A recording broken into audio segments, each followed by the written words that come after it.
Hey, welcome back to Miss Candy's Land. So I've received a lot of messages for things that people would like for me to discuss on here. Um, it's funny because I just kind of breeze past it in a lot of the other videos where I say, model self-love. Show everyone how you love yourself. Show your kid how to love themselves the way you love yourself.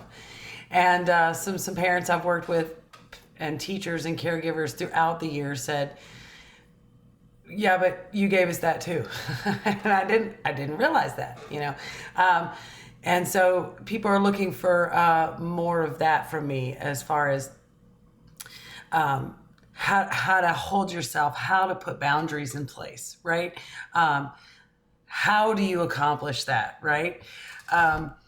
And a lot of times they get it, because I'm one-on-one with them and they watch me with their kid and they're able to do it. And then once they do it, they have that feeling come over their body, oh, it's this, right? So it's really hard for me to give that to you in a video. So if you guys don't mind, give me a few more specific topics in the self-love arena. That I could maybe start with or help you out with, because it's just the nature of my personality, and I don't really know all the time, what I'm doing in that arena. But I can start with something that I've had to help a lot of parents out with, and it's death. How do you talk to your child about death, whether they are neurodivergent or not, right? It's really the same for all, it really depends on your religion, your preferences.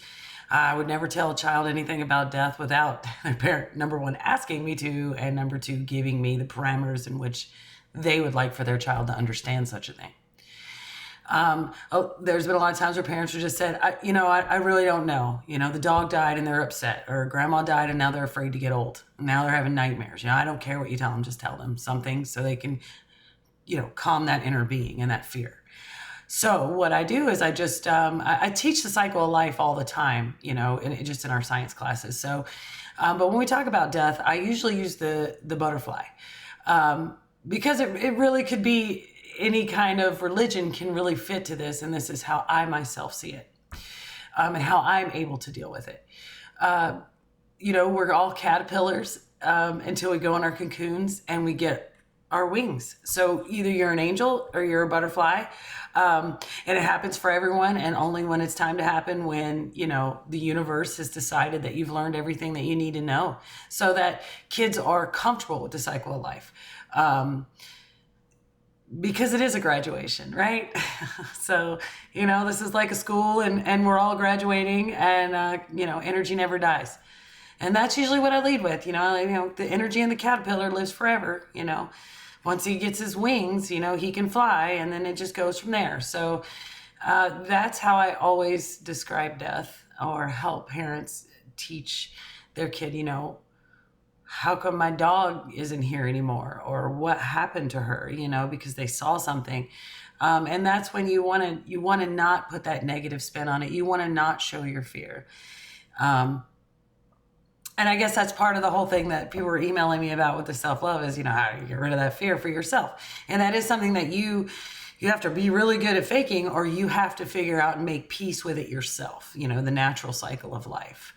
That we're all caterpillars, and then we go into our cocoons, and then we get our wings. And then, we graduate and we go on to some other world, or heaven, if you will, or whatever it is you believe. I dedicate this video to a close friend that I just lost, and she would have loved that analogy. So thanks for joining me today, and we'll see you soon.